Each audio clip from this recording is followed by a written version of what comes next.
Hey, going live. Tell me what to do. Does that mean me? You're in it, buddy. All right. We'll do it tonight. Listen to that song. What do you think about that little ditty? That's pretty good. Hello, everybody. Bob Lusk, the Pond Boss, going live. Of course, Jason Nepstad, first up to bat. He's always first. I don't know how he does it, but he do.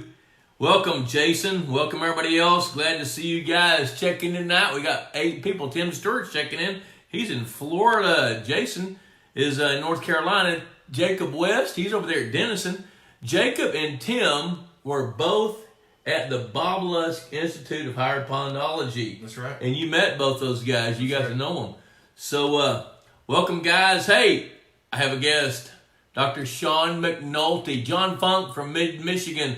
Hope you're wearing a coat, dude. It's kind of chilly up there. It's been pretty dadgum warm here. I don't get it. It's been, we've had some weird weather. It's really messed with our fall electrofishing surveys. Man, yeah, it really has. 100 degrees in mid-October, then the 20s and 70s and back and forth. So you know, I think we had one day where we had 12 hours where the temperature didn't get above 28 degrees. There's Kelly Duffy, Reagan Nash. Holy cow. Kelly, do you know Kelly? Kelly Duffy? I know Kelly's name. Yep. I haven't met him yet. You need to meet Kelly. Kelly is our go-to guru of all things plants. And he's the guy that, he works for Helena. So, you know, he's the guy that helps us with our herbicides and all that. Hey, you guys know the drill. You know the drill. Look at there. New pond owners from North Carolina. Gene Saunders, Todd Austin. Todd's got the deal here. He knows. Hashtag Pond Boss Magazine. Chris Horsley, good to see you, buddy. George Morey. Jose Trump. I guess that's the president's stepson. So, Jose, good to see you, man. Hola. So, Pond Boss Magazine, hashtag Pond Boss Magazine. Click like, share this to your timeline, and you'll be eligible for a drawing for a Pond Boss hat and a coffee mug. We ordinarily have one of those mugs that knows how to keep hot things hot, but cold things cold. But this one right here, it's a coffee mug. All it knows how to do is handle coffee. So, we do have a winner. Chad Gillespie, you are the winner of this drawing. Morgan Tyler. Hey, Morgan. Good to see you, buddy. Hope things are well there. Purity Mills, that's one of our sponsors of this show. That's right. Morgan Tyler works with the wildlife side. He knows how to grow these giant deer down there in the middle part of Texas. So I'm going to try to find this here on our Pond Boss Facebook page so we can see all the questions and see what all's coming up here. It's on here somewhere. I know it is. I got to find that shirt I'm wearing. Where in the heck is it? Good gosh. they count us out. Sean? Woo. Holy cow, where are we? Those aren't our questions. No. That's something else going on. Morgan, can I redact that? How do you think Aggie Deal? I'm a Red Raider. Well, you know what, dude? You know, A&M and Texas Tech, when we used to play each other, Texas Tech looked at A&M as a rival. We looked at Texas Tech as a nuisance. Look at there. There's somebody checking in from Montgomery, Alabama. Clark Cole's checking in. Golly, man, I'm trying to get this here going on. We're going to be talking to Shawn here in just a second as soon as I can see the questions. Jeez, holy cow, I'm going to refresh this thing here so I can see what's going on. I'm going to scroll this back down here so I can check it out. Let's see here. Wow, holy cow, we got a lot of people. Fred Bingham is checking in. He's in Illinois. Reagan Nash, Kelly Duffy, what's that deal? I got that. You had me on all the time. You'd always have this man. I know, man. You know, it's when you get a superstar to be able to come on your show, good things happen. Holy cow, really? Come on here. Come on, Facebook page. I need to see what's going on here. Anyway, Shawn McNulty, fisheries biologist from Montgomery, Alabama. He's an Auburn fan, right? That's right. It's hard sometimes, but I am. So, what is y'all's catchphrase? War Eagle? War Eagle! There you We don't say it as much as we used to. Yeah, but you should, right? That's right. Yeah. Well, so who you guys have this weekend? Oh, I'm sorry. It's Sanford or something. We're waiting for the big Bama game in a couple weeks. So you guys ready for them? Yep. There we are. Oh, there we are right there. Here we go. We've already got 24 comments. Good gosh. I'm telling you. I'm going to click this up here, open it up so I can see. Because I don't like missing people. I don't like missing somebody. Yep, Tim Stewart. Listen, you got to hear about Tim Stewart. Okay, Tim is a beekeeper He's a commercial beekeeper in Florida. You met him here at the Institute of Fire Pondology. He pumped down a half-acre pond near Okeechobee, Florida. And in that pond, now when he first started fishing it, you guys will love this story. When he first started fishing it, he caught a few bass, caught a few bluegills, but then he decided he needed to pump it down. So he found plecostomus, walking catfish, armored catfish, copper-nosed bluegills, green sunfish, warmouth, some sunfish we have no idea what it is. It probably some hybrid of something. Needs to be in an aquarium somewhere. And little alligators about this big. And he found a water dog today about that long. Wow. Which is pretty deadgum cool. Not much fun for fishing, though. Yeah, you know what? So he pumped all the water out, and he's trying to figure out how to kill the... Yeah, so Tim says, does Shawn know how to kill walking catfish and armor-plated catfish? Maybe some dynamite? Yeah, nothing I'll say on screen. So. Well, you know what he's done? Tim has tried to use pool shock. Yeah. He tried to freeze them out with ice because they can't live before about 46 degrees. Yeah. So he's throwing ice down in the mud puddles. They're pretty resilient. Yeah, no doubt. There's Chris Ketchum checking in. Michael Eric from Iowa just got home from work. He says, Aaron Schulte, do you need to do anything to promote plant or algae growth in a new red clay pond, fertilizer, etc.? What do you think about that? Absolutely. This time of year, it's going to be hard to get anything going. You know, with water temps already in the 50s in Alabama, you're probably going to have clear water until the spring, but absolutely fertilize, but you got to make sure the alkalinity is at least 20 parts per million, you know, that kind of thing. So you definitely need to do it. Yeah, and we need to know where you are, because if you're in upstate New York or the upper peninsula of Michigan, we're going to tell you something a little different. Yeah. Let's see here. Chad Bowman from Eastland County. He's out in West Texas checking in. George Morris checking in from Colorado. That's a long way away from here. Jordan Roberts, Montgomery, Alabama. Do you know Jordan Roberts? Jordan works for me. So Jordan works for you. Did he know you were going to be on this show? He did. So you put the word out. Hey, Jordan, share this so everybody else can see it too. It's pretty cool. Good deal. Tell me about Jordan. You mean Chucky? Chucky. Chucky. Oh, Lord. So there's a movie about him, well, right? That's his nickname, but Chucky basically runs the farm when I'm not there, which is a lot. So he's running it every day. Pretty much. All right. So John Funk says, John is way up in Michigan. He says, any thoughts on growing forage fish from small to bigger in a fish cage floating in a pond? What about growing yellow perch, bluegill, or golden shiners in cages? Is that a smart thing? I don't like cages just from the aquaculture background because of disease. They rub on it and they do it. A lot of people do it in a lot of different places, but I don't personally like to do it. Cages are pretty abrasive. Yeah. You know, unless you make it out of some Teflon-coated wire or something like that, then the thing about cages is the fish are confined to that area, and if something goes bad in that area, they can't escape. They can't escape, and plus they're confined. You know, it's kind of like, let's take you and all your family, John, and let's go into a high-rise in downtown New York City, and let's close the cafeteria all but 1 hour a day. Doesn't work too good. But you can do it as long as you know what you're doing. Bruce Condello does it all the time. It's truly farming at that point. It's not a hobby. Yep, Morgan Tyler says nuisance. He's kind of taking issue with my comment about A&M and Texas Tech. Yep, can't wait to see you, man. All right, so let's see here. Let me scroll down here a little bit. Daniel Hendrick, he's in East Texas over near Palestine. Ask Shawn if he knows my good friend Chuck Sykes. Do you know Chuck Sykes? I know a lot of Sykes, but I don't know if I know Chuck. Okay, there you go. Christopher Aguilar, good to see Christopher from South Louisiana. Can too many crappie hurt the bluegills and perch in a 12-acre pond? You want that one? Absolutely. Too many crappie in any pond can hurt other fish. Crappie are top-line predators limited by their mouth size. You know, the problem with crappie is in most warm water ponds, they're the first fish to spawn, but they're inconsistent spawners. So if they spawn first and they have a great spawn, then their babies are coming off the nest, feeding on babies about to come off the nest. So you bet, they can have a great big difference. In a 12-acre pond, if you've got premier crappie habitat, maybe they'll do fine. But crappie are very cyclical, and sometimes they're good, sometimes they're not. Smaller waters are not so good. Let's see. So Christopher Aguilar, so how many feeders do you need? Will the fish move to one feeder? Yeah, they will. So here's the deal on that. Robbie Mays says, do y'all work with snakeheads? Only in national forests and parks where there's endangered species. Go Robbie! American Sport Fish, right there. Robbie Mays. They're pond management guru. So the answer, how many feeders do you need? We recommend one feeder for every 3 to 5 acres.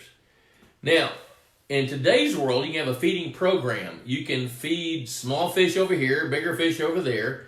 You can feed bluegill in shallow water, feed train largemouth bass or hybrid stripers in deeper water. You can feed catfish over there. You can choose the different kinds of feed, but one feeder for every 3 to 5 acres is what we recommend. And I tell you what, Shawn had a guy call me 20 years ago. He was 83 years old. And he wanted to buy some bluegills big enough that they'd be trophies. And there were nobody that had any. I couldn't buy any of those. So I said, let's do this. Let's go buy some 4 to 5 inch bluegill from American Sport Fish Hatchery, copper-nosed bluegill. We stocked them like 5 miles from here. And let's set up, he had a 6-acre lake. I said, let's set up 4 feeders. So let's set up your first feeder to go off at like 4 o'clock. The next one goes off at 4:10. The next one at 4:20. The next one at 4:30. So the feed hogs go from one feeder to the next, to the next, to the next. And the whole purpose was to get the feed hogs to grow as big as they could, as fast as they could, and then the rest of the fish they could catch up later. Yeah. And that worked pretty good. So yes, you can. Yes, you can. Let's see here, Bill. Let's see, Nick Whitfield. Check. Do you know Nick Whitfield? He works for me as well. Holy cow! How many employees you got? A lot. Matt Singley. Michael Gray checking in from Tennessee. Do you know Michael? He's a pond builder. He's a dirt guy. He's a dirt guy. Yes, he is. He's got an article in your magazine. Every issue he does. And there's Robin Adams checking in, our bookkeeper. Robin works for me. Did you know that? Holy cow, she works for me too. What's up with that? Gee whiz, BJ Cox is checking in. Jason Epstead about to vote on our next year's budget for American Sport Fish. Jason, that's they're in Fayetteville. Yep. You know Jason. We Jason. introduced you to Jason, right. So they're getting ready to make a budget to buy some F1 tiger bass from you guys. Speaking of that, let's see, there's Mary McCall Allison from Montgomery, Alabama. What's the best way to explain to family that bass harvest is important? Oh, Lord. Tell me about that. Well, that shouldn't be a hard argument. Yeah. You can look at anything. You can look at deer hunting programs. If we didn't have deer season, they wouldn't have anything to eat. They'd be skinny. If you put 1,000 head of cow on 1 acre, they're going to eat every blade of grass, and they're going to starve to death. Something's going to give. Thing. Yep. There you go. Mouths to feed. There's George Morey, the Ginger Stuckey, one more Sport Fish crew member checking in. Holy cow. Oh, wow. You've tripled your whole viewage just by having me on. Did you make up that word, viewage? Yeah, I did. In Alabama, that's a real word. I love that. That's a great welcome, everybody. Glad y'all are here. There's Mike DeMint checking in. He's from the Memphis, Tennessee area. Mike will probably be chiming in with a question. He's going to be coming to the next Bob Lusk Institute of Higher Pondology. Hey, listen, we had so much fun, and there was so much information. Shawn was a featured speaker at the very first Bob Lusk Institute of Higher Pondology. We've got coming up April 2, 3, 4. I think we've got 7 people signed up. We have room for 12. We want it to be a real small, intimate group so we can convey as much information and get as much experience as we can.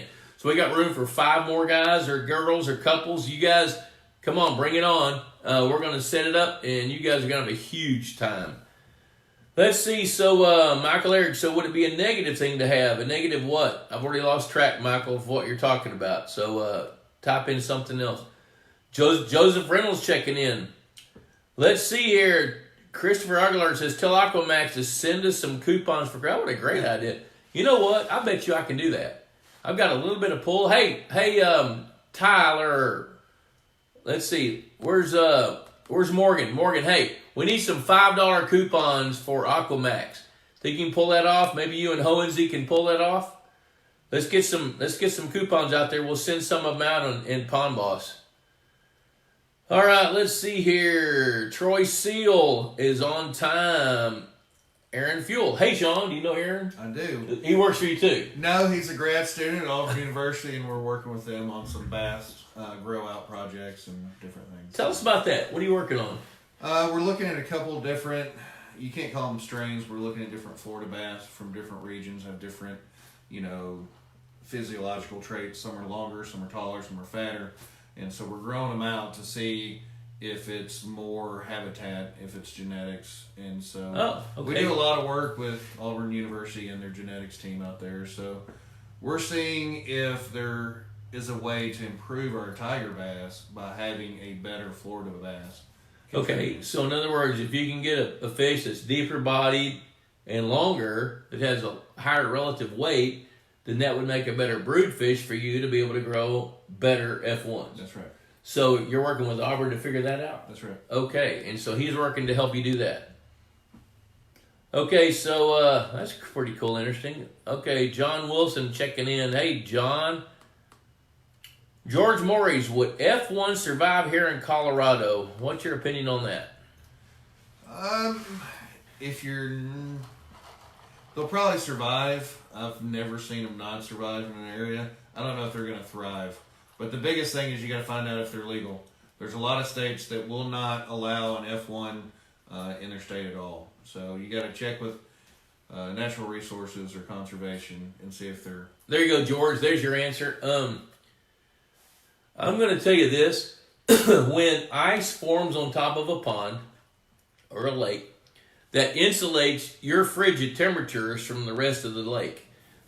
You know what I got to tell you? The next issue of Palm Moss Magazine coming out January, February. If you guys have not subscribed, now is the time. I'm so excited about the next issue. There are some of the very best articles we've ever had.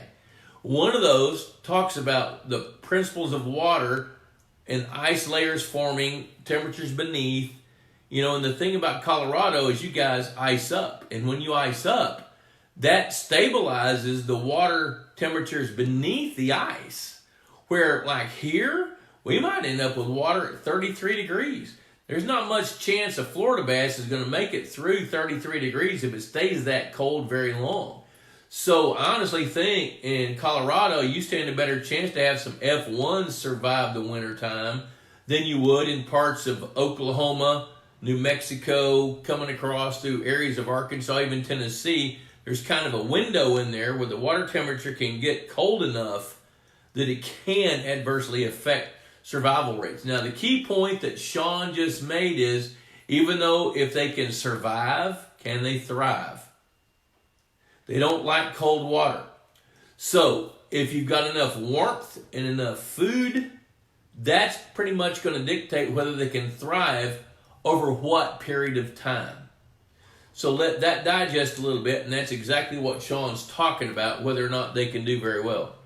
Okay, so Michael Eric coming back from Iowa says to have 2 feeders going on in 4 to 5 acre Iowa pond. They clean up both feeders in 10 minutes when they're feeding good. Man, I'd feed the heck out of them. Do it. Go. Rock and roll. Feed them. Let me go back and see what the question was. So would it be a negative thing to have? No, it wouldn't. If you've got 2 feeders, go, man. Feed them. As long as the fish are eating. Now, here's the downside to feeding fish. Now, Purina Mills is one of our sponsors, and they're in the business to sell fish food. I'm in the business to help you grow the best fish you can and have the very best lakes you can have, and so is Shawn. That's right. I mean, that's what you guys do. No doubt. And so where I'm going with that is if you feed too much and you have the byproduct of metabolism of fish eating is waste, the water's got to be able to process that waste. So the longer you have ice on top of your pond, the greater the odds are that your water quality can deteriorate. If it deteriorates, you have this little thing called winter kill. That's something you got to work with. Or prevent. All right, so let's see here. Jerry Oler, videographer from San Antonio. Matt Singley's asking, is there a pond vegetation control program in the wintertime to control weeds, or will they die off in the winter? And when's the best time to start using pond dyes? Well, outside of Florida or maybe South Texas or something, most vegetation is going to die back in most winters. We do have some warmer winters where they survive, and then spirogyra a lot of times. Algae. Which is the long, slimy, Yep. bright green. Angel hair looking stuff. It will survive, and there's not much you can do with it. Herbicides generally only work over 60 degrees. So we have started more and more every year using dye to prevent some of that growth, and then slow it down as it warms up so that you can fertilize and get a bloom going. I can hear Kelly Duffy talking over the phone right now. I hear him. He's coming. Here's what Kelly Duffy's saying. This time of year, your plants have matured. Now they're declining. There's no plants anywhere that's going to take up herbicides this time of year because they've reached their peak. Now they're declining. As they decline, they're going to go dormant. And when they're dormant, there's no reason to treat them. So you need to wait till spring, except for like what Shawn's talking about. There's certain temperature windows that certain kinds of plants can grow. Algae is one of those. Spirogyra is a type of algae. It looks like angel hair. Matter of fact, you can go pull it out and put it on the Christmas tree in a minute. Or not. Maybe not. Maybe not. It does dry out. And it turns white, doesn't it? Right. Yep, been there, done that. Okay, so let me see what else we got here.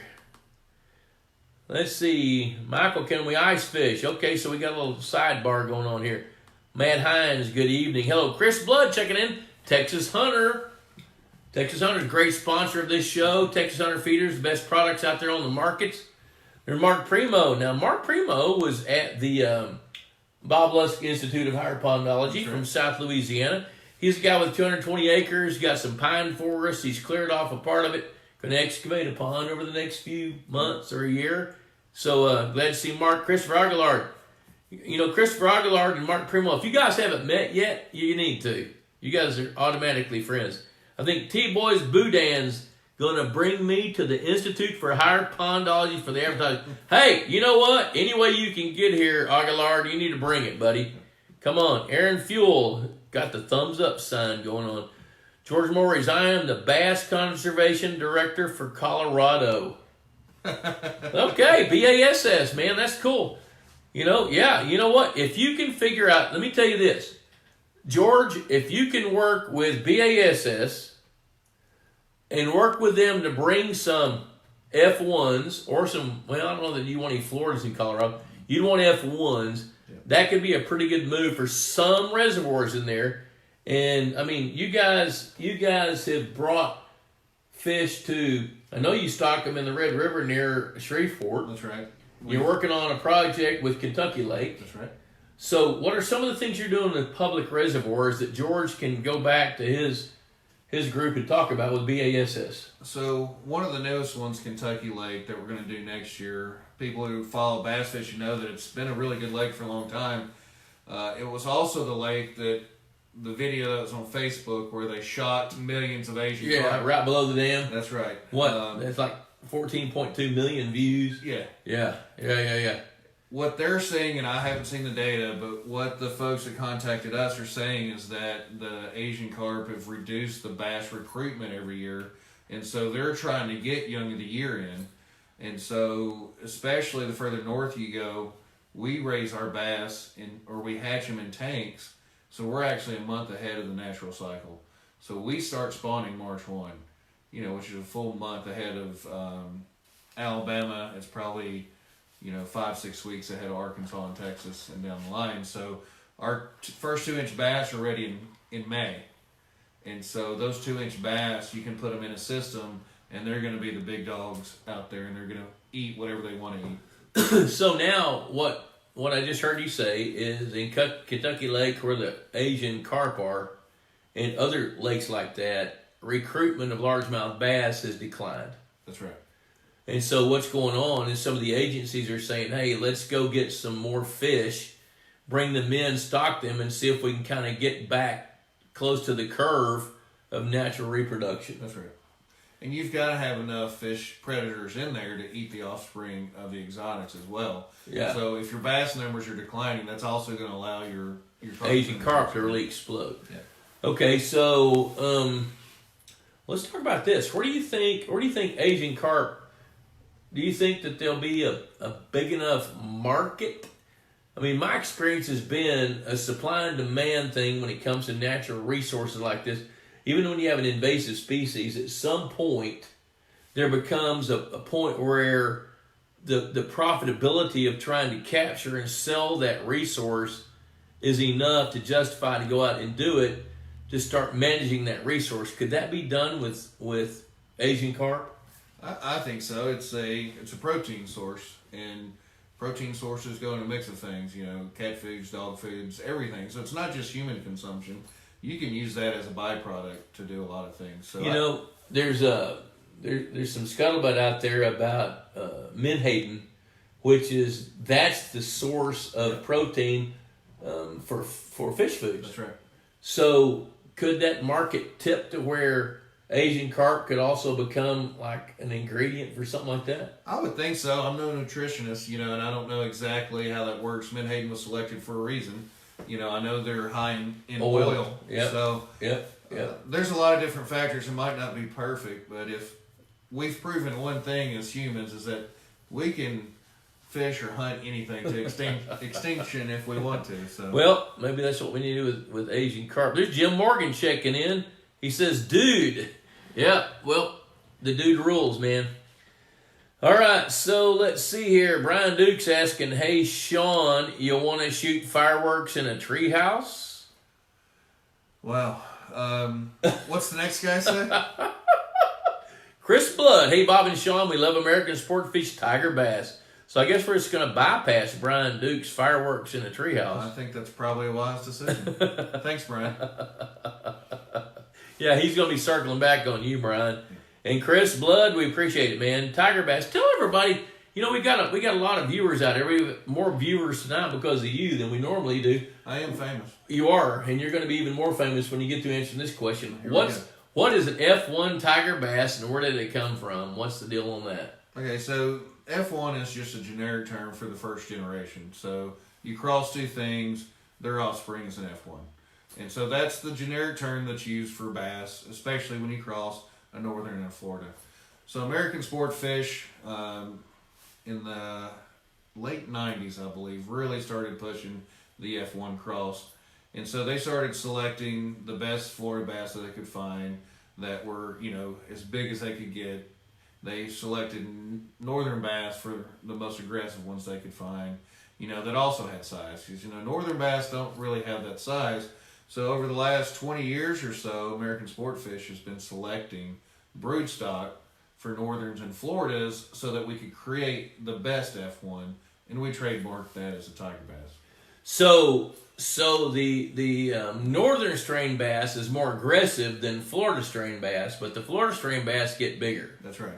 So what you've done over more than 2 decades is genetically select the sexes and the strains and the species of northern strain fish that grow bigger and they're more aggressive, and the Floridas that grow bigger. And is there any other traits you're selecting for other than size?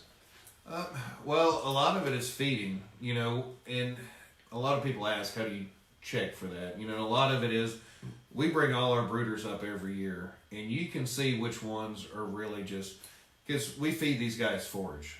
What do you feed them? Whatever we have, bluegill, crawfish.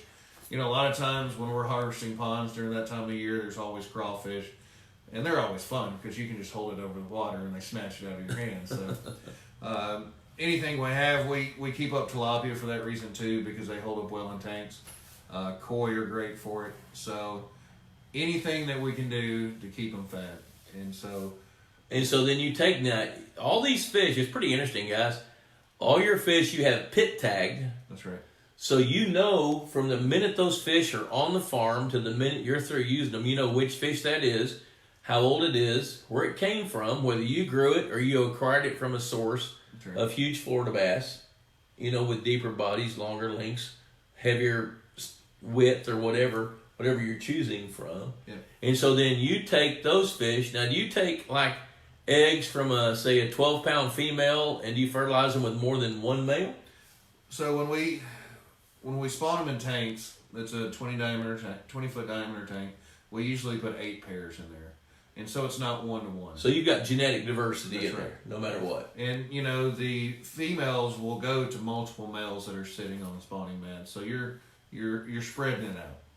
So That's a social thing, right? that's right. But we find we keep we have several double-digit females in our brood stock, but at that point they're getting to the end of their lives, and just like most other animals, they're not as fecund as the other ones. They start to drop more and more. Fecund. Yeah. That's a pretty big word. That means they don't have as many eggs per unit of weight. That's Is right. that what that means? All right. Chris Blood says having 2 feeders going off on a 4 to 5 acre pond is music to his ears. Hey, it's music to a pond's ears too there, Chris. Tim Stewart says, let me back up here. Is a septic system in close proximity to groundwater pond an issue? Maybe a benefit of added nutrients. Other than being against the law? I don't have any heartburn with it. No, But if it's made it all the way through the system and you have the right everything, then theoretically it's clean. it's gray water. It's percolated out. Yeah. It's been processed. I'm not going to offer an opinion. No. Jim Morgan, Sean, your F1s have been a game changer at King's Fisher Society. That's a pretty bold statement. There we go. Man, And I got a War Damn Eagle at the end. look at there, WDE, War Damn Eagle. Justin Shink checking in. He's from Central California. Mike Collins, Nathan Stewart, Tim's brother checking in.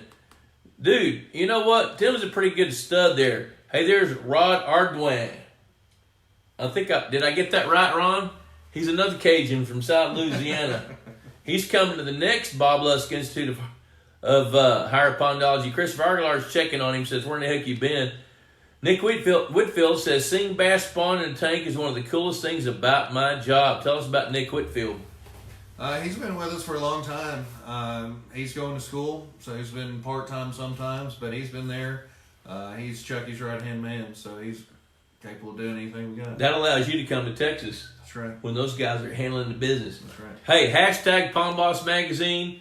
Click like. Put hashtag Pond Boss Magazine in the comment section. Click like. Share this to your timeline. You're eligible for a drawing for a Pond Boss hat and a coffee mug this time. I think we ran out of the mugs that know how to keep hot things hot and cold things cold. George Morris is asking in Colorado, what's the best forage to grow my pond bass bigger? Bluegills, perch, crappie, gizzard, shad. The pond I'm helping with has all and crawfish and gets a couple of trout stockings a year. Man, I don't think you can do any better than that. It's really hard to say. I've never raised a single fish in Colorado, so I don't really know different, climate, different growing seasons and everything. So less spawns for different fish. So it's hard for me to say. But bluegill is always my first go-to. That's the backbone. And, if you've got that ready, then all those other things help. Gizzard shad, I'm way more hesitant about them than you are. I don't like them unless you've got lots of big bass. You've got a true trophy status. Yep. I just get concerned about them. Yeah, well, here's the way I look at gizzard shad.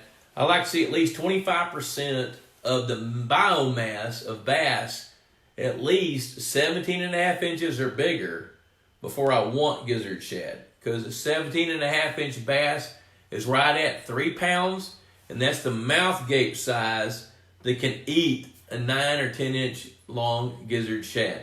Here's the problem with gizzard shad.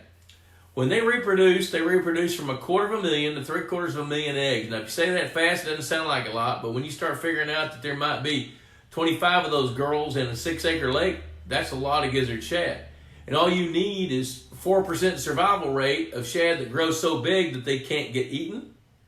And if that's the case, shad give off a pheromone that interrupts reproduction, and it totally stops your whole food chain. So, what I hear Sean saying, and what I'm going to tell you, is we love gizzard shad in trophy bass lakes, but you got to have enough big bass that can eat those gizzard shad before they grow too large. Because gizzard shad can grow up to 2 pounds. But to go right back and answer your question, what you're doing there, George, what's your best forage? The best forage is what a bass will eat. And I have found everything from turtles to frogs to birds to snakes to other fish in the gullet of a bass. So whatever your bass will eat. I like the trout because it takes a little bit of pressure on the other fish during the winter. Because nothing else is spawning, so you're going into November, December with a set number of fish in your pond. You're not getting recruitment, and so those trout coming in the winter can, kind of protect some of your bigger bluegill. Yep. And the more you can protect the bigger bluegill, the more they can reproduce. The more they can reproduce, the more they can add to the food chain. So, George, what you're doing sounds pretty darn good. Let's see here. Troy Seals asking, is there a way to identify a Florida northern bass cross? Can you look at one and tell what it is? Absolutely not. All right, so can you tell the difference between a northern and a Florida bass? You can guess sometimes, but I've seen lots of them, and I would never walk up and say that's definitely that. That's definitely that. A lot of times there's color changes that are. Florida's typically they have more marks. They're greener. That can also be what they're eating, what their water quality is, and the color of the water. So I like a fin clip and get genetic testing and know for sure. I'll step on that limb a little further. I've never seen a Florida bass that didn't have greater colors above the lateral line. Almost every Florida bass I've ever seen is mottled or camo looking, and F1s have that, but some northerns don't have any coloration above the lateral line. However, some do. So that's why I think part of the reason Shawn's being careful and saying, no, you really can't tell the difference. There are some distinct differences in body conformation, in body shape, but, like what Shawn mentioned earlier, they're doing some work at Auburn right now to figure out some of these Florida bass that have deep bodies, some have shallow bodies, have greater length and different body formations, so they can start to see what the genetic differences are. So there's a long, drawn-out answer for no, you really can't tell. However, there are some traits. LSU Tigers, of course, I'm an Aggie, and Morgan Tyler's a Red Raider.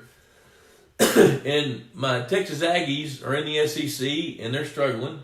I think the only teams we've beat so far don't have a winning record. But we've also played 2 number 1 teams. Get ready to play the 3rd number 1 team. We're going to play the number 4 team Saturday in Georgia. So if the Aggies can ever figure out how they can beat a good team, they can compete. And I can't, last year when the Aggies played LSU, they went to 7 overtimes. Yep. And the score was like 143 to 141 or something ridiculous. 73 to 76 or something. Fun games. So, Mr. Aguilar, we will be watching that game on TV this year. Actually, I'd like to come down there and go with it. Go to it with you. So George Morris is going to the question. He says, what best forage to grow my pond bass? Oh, well, we already did that. Yep. Same. Okay, I need to scroll down to get past that. All right, let's see here. Jacob West. TCEQ will not allow a well to be within 500 feet of a septic system or a feedlot. I'm not sure about pond distances. 50 feet in Texas is 50 feet. Michael Eric, will walleye eat those gizzard shad? If it fits in their mouth, the walleye will. Here's the problem with walleye. They feed at night, and sometimes they'll come to shallow water, sometimes they won't. Gizzard shad, you know why they call a gizzard shad? Somebody tell me. I'm listening. That's right. They have a gizzard, and their mouth is underneath their face. So they're feeding in the mud. Gizzard shad go up into shallow water, and they filter through the mud to pick up what they can to eat it. And with that gizzard, they can crush snails, mussels, they eat insects, they can filter out stuff out of the muck.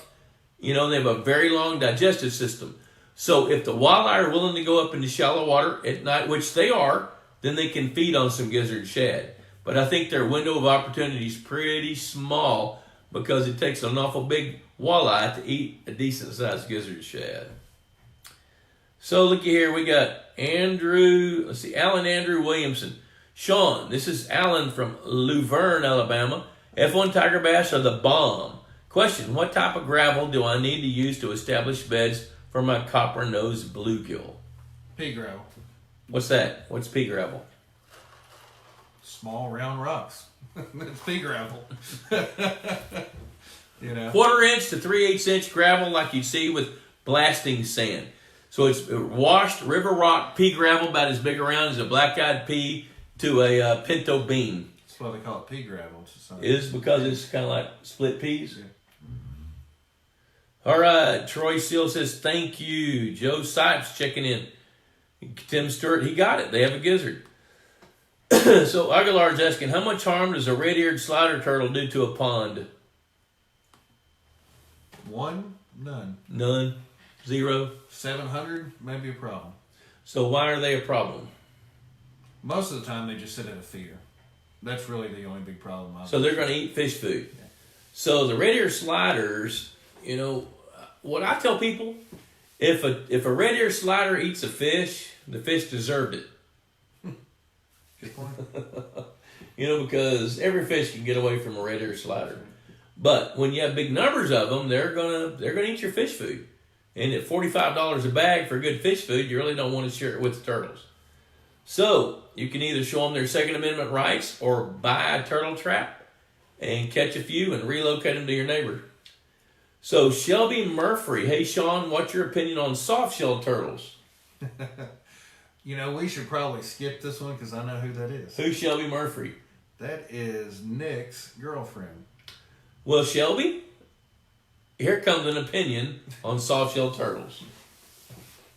Oh, for me, I don't think they're natural. They're fast and their shell is soft. It's not even a turtle.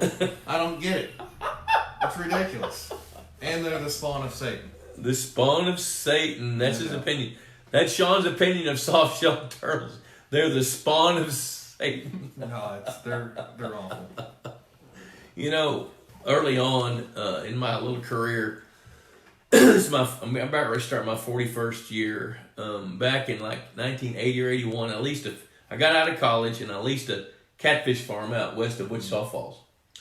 And somewhere I'd read or heard that if a soft-shelled turtle bites you, it won't let go till it thunders. Well, when we were seining some catfish, I caught 3 soft-shelled turtles, anywhere from about so big. A couple of them were really big, and I put them in a vat. And I thought I'd come back and clean them and cook them. I'd never cooked a turtle before. So I got through at the end of the day and forgot about them. Went out the next day, they're still there, and I didn't have much water in the vat. So I went out there and I grabbed the biggest one. I reached around behind it, back towards hind legs, and I grabbed it. And I'll be dadgum if that turtle didn't reach around and bite me right here on my hand. Spawn of Satan. It was just biting, and it was, and I had to hold its neck, and it was hanging from my hand. And I thought about it, and I thought, I can wait till it thunders. And it was not going to let go.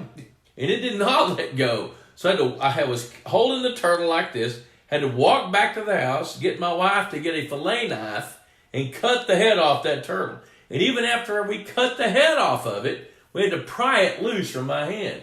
And then we cleaned it and ate it.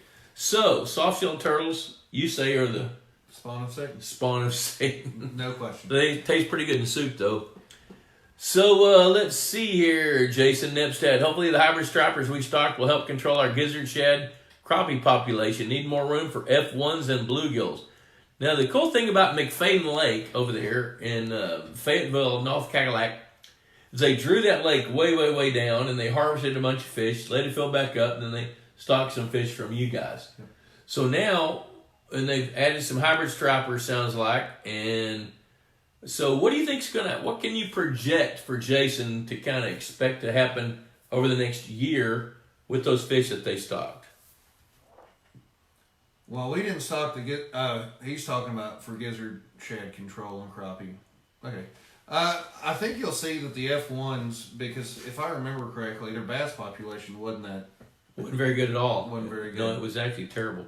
And I think, they will see that those F1s will jump up. They'll take advantage of small crappie, small gizzard shad, and, I know you're a big proponent. Once you get some big bass in there, they can help with other bass, but they'll also help with a lot of the crappie and the gizzard shad. So what you think will happen then is that over time that the hybrid stripers will help control gizzard shad numbers and crappie? I think so. Yeah. And of course that is kind of hinges on how many you stock. If you've got 8 to 10 per acre, absolutely they'll make a difference. If you've got less than that, they might not. Every fish fills its niche. And the niche that it fills is going to also be determined by what's there to eat it. So this is kind of a juggling act underwater when we're doing this stuff. David Dunn says F1s in Iowa, good or bad? Would you put F1s in Iowa? It's cold in Iowa. It's worth a shot. Again, check with your local resource manager. Make sure they're legal. Yep. And you know what? Sean raises them. I can hear it in his voice. He's a little bit cautious. I would say for the value that you get, for the money that you spend, if they're legal, give them a try. Because let's say they don't work. Okay, you spent $300. I mean, that's 4 nights on the town. But if they do work and you grow the next state record bass because of that, maybe it's worth it. And we air freight all over the country. So there you go. When they're 2 inches in there. Jason Nepstad, they put 800 in that, I think it's a 135 acre lake. So you're like at 7 per acre. Do that many more. Again, when you get it. Tim Stewart says, how big of a bass do I need to eat a 13-inch walking catfish? They're long and skinny. You need a 2-pound bass to eat a 13-inch long walking catfish. 2-pound bass mouth is about 4 inches gape, and that's plenty big to eat a 13-inch long walking catfish. The thing is, the walking catfish has got to come out of the mud so that bass can eat it. So, I'd say 17 or 18-inch bass is big enough. Would you say that for a walking catfish? Definitely. Yep, okay. So there you go. David Dunn, air freight, I am sold. Thanks. Good, you just made a sale. You know what? It's 7:16. We're not getting a lot more questions. Let's do this. Let's go this direction. You run the fish farm over there. And so what is a normal day like in the springtime? I mean, you wake up at 3 in the morning. You're checking for eggs. I mean, just take us through a normal, when the bass are spawning, take us through a normal day at the fish farm. Well, the problem is when the bass are spawning is when we're also selling and stocking all of our other fish. So as big as bass season is to all of us, it's just, one thing we do that day along with all the other things. And so we have to compartmentalize and put people on bass spawning, put people on bluegill harvest, put people on this. And so we have to... So the people that are working on the bass, what are they doing that day? And who is it? They're watching you. Let's give them a little credit here. Dorka is our main bass person. She's been there for 10 years. She's from Hungary. Her and her husband Michael are the ones that are really the detail-oriented folks that make sure this is happening. So we pull up our bass brooders in February, put them on pond water, slowly warm them up to 72 degrees so they think it's spring. And so it works out. It's almost always March 7th we put our first bass in the tanks. And so 3 days after that, we start collecting eggs. And so we only collect eggs every other day because we want to make sure that after 2 days, then the eggs, the fry that hatch from there are going to be so different in sizes. The oldest ones will eat all the other ones. Okay. And so we found that 2 days is...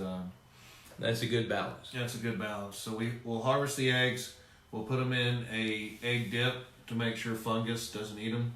Fungus loves eggs. Okay, so the eggs, so you have the fish, so you have 8 boys, 8 girls in a 20-foot diameter tank, and you're running pond water on it, and you've got mats in there. That's right. What do the mats look like? AstroTurf or? It's more like air conditioner filter. Okay, so you've got these mats laying on the bottom, and they'll lay the eggs on these mats. That's right. And then what? Do you take the whole mat out? Take the whole mat out. And then you take the whole mat out, and now you're going to treat the eggs. Do you take the eggs off the mat? Nope. We'll take all the mats from that day and put them in a cage that's wrapped with saran, so very fine mesh. So water flow will go through, but nothing else comes in and out. And then you treat them with what? It's some formalin, different things, just to make sure. So you have a mix that if there's so to minimize the risk of fungus attacking the eggs, to give them a better chance to survive to hatch. That's right. Is that it? That's it. Okay, so you take these mats, and then after you treat them, Then you put them into a special cage where you've got X amount of, is it pond water flowing through there? That's well water. So you got well water. So the well water is a little bit more sterile than the pond water would be. So you're minimizing the risk of pathogens, or are you looking for temperature? It's both. It's constant, which is easy for eggs and fry. Okay. It's a constant 72 degrees. It's also clear, so you can see everything that's happening. So we'll hang the mats with eggs on them in the cage. Oh, okay. At about day 3, we'll shake it. So the eggs, the fry have hatched, and sometimes they sit in the mat, the other ones fall to the ground. So you want to get them to fall to the bottom of the cage. And they're not swimming yet because their egg yolks are so heavy. Okay, so here's the deal. It takes those eggs 3 days to hatch. And when they hatch, what they look like is there's 2 little bitty eyes, a spine with a tail, and a big yellow belly that's the yolk of that egg. So when you shake the mats gently, those sack fry fall to the bottom. And then what do? We wait for them to swim up. And once they're all swimming, that's when we take them to ponds. Okay, so they absorb their yolk sac, and then when they do that, they rise because they're hungry. And they're actually strong enough to swim because the sac's gotten smaller. Okay, and so then you take them and you put them in grow out ponds. Mm-hmm. So what have you done to prepare the ponds? The biggest thing is we use a lot of organic fertilizer to build the zooplankton bloom. When you're in pond management, you're usually talking about the green phytoplankton bloom. But we're more interested in the zooplankton. So you're looking for Daphnia and ozones and rotifers. So do you inoculate the ponds with those? So what you've done is you've used your organic or your inorganic, your organic fertilizers. So what you're basically doing is you're bypassing the phytoplankton to start proposing or promoting the growth of the animal plankton. So you're trying to grow more rotifers, Daphnia, things like that. So when you take these little bitty sac fry that have grown up, absorb their sac, and you move them to the pond, now they've got everything they need to eat. How long do you leave them there? 8 weeks. No, 6 weeks. Okay, so after 6 weeks, if you don't harvest them, what happens? They eat each other. Cannibals. Absolutely. Well, they'll be 2 inches in 6 weeks. So when they're 2 inches, then what do? Sell them. Everyone that we can sell, we sell. The rest of them we feed train. Okay, so you're taking orders at that point. So like if Kentucky Lake wants some, they're going to get the first batch. They're going out for sure. Okay, all right, because you want to do that because that's part of where your profit comes in, but that's also an efficient way to grow the fish to get them out there where they need to be. That's right. And you get a jump start on what Mother Nature is going to give out there anyway. And the faster they get off the farm where they're getting raised at a density of 150 or 100 to 150,000 per acre, go get them in the wild where the density is 75 to the acre. Yeah, so go seine them when they're this big. Yeah. Okay, Tim Stewart says there's a fish farm for sale in Florida. I think Ron Slade's place is up for sale. Yep, if somebody wants to work hard, no thanks. So Tim Stewart says, how small of a screen do I need to pump water without the risk of transferring any fish? You need to buy a Saran sock. Look that up, Saran, Saran, and you can use that. It's a good tool. I've used them forever. That's a good thing. How many F1s do you hatch per year? Jason Nipstad's asking. You know how many you hatch? I think we did a little over 2 million last year. Okay, so they hatched 2 million. How many of those get to the marketplace? We're probably at about 40% by the time you feed train them. Okay, so you have quite a bit of attrition when you're trying to feed train these fish. Florida strain bass are a lot harder to feed train than F1s or Northerns. Do you raise any Northerns? We do a lot, mostly for the food fishing industry, though. So you're going to grow these Northerns, get them on feed, sell them to other fish farmers that are going to grow them out, and then they're going to go to the food fish market for people that want to eat bass. Very, very interesting. Hey, you can only get that here, folks. This is all proprietary. Don't tell anybody about it. Okay, Aguilar says, gypsum powdered lime.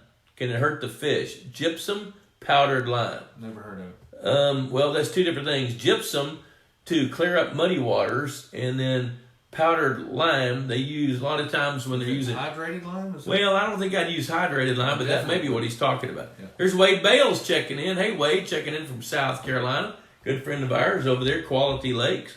Good to see him. Well, you know what? Holy cow, Shawn! It's already 7:25. You're headed to Dallas for an early morning meeting. That's right. What? Let's go this direction. If you're giving advice to pondmeisters out here, what do they need to be doing right now to prepare for winter? And then what should they be doing at the end of winter to prepare for spring? The things we focus on in the fall is make sure you've done enough harvest. You know, it's a good time to catch up. You know, things have slowed down.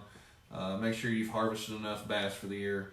2 is kind of check out your structure. Is it time to add more cedar trees? Is it time to add moss back? Is it time to, make sure that when you're going into the spawning season next year, what does spawn has somewhere to hide so it can grow up to get big? And then probably the biggest thing we look at this time of year is water quality to see if your lake needs lime.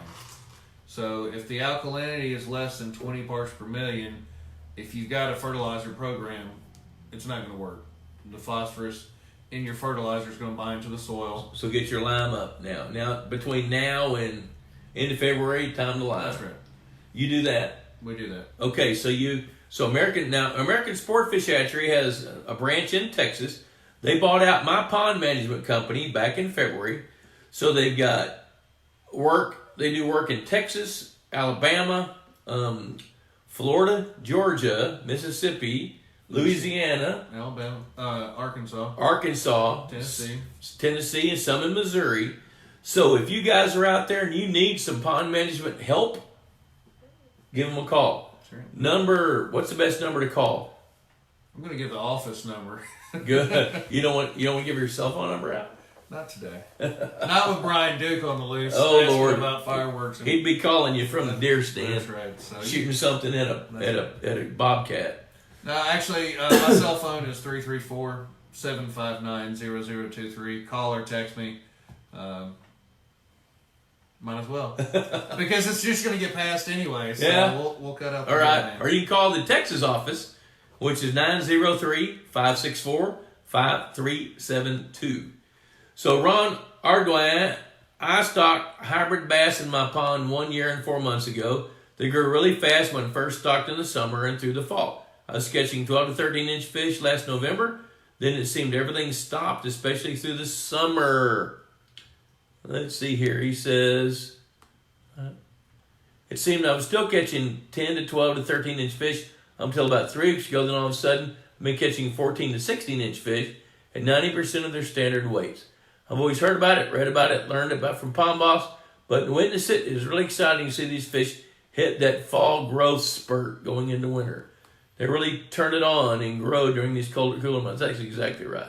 Nobody's happy in August in the South. No, ever. No, they're not. Not until January. And then Nepstad says, have you got much feedback from Smith Mountain Lake on the F1 success? What's that? That's a big reservoir in Virginia that we've been working with for years. Okay. And so the fishermen got together and raised the money to stock the pond. And Virginia Department of Game and Fish said they would shock and follow up with it. And so what they were doing is in the fall they would shock, take some fin clips, send them off to Auburn, and look at native versus our F1s. And consistently they were getting over 50% of the fish they electrofish were our hatchery fish. Oh my gosh, and you were telling me before we went on the air that they captured a double-digit fish and decided to kill it.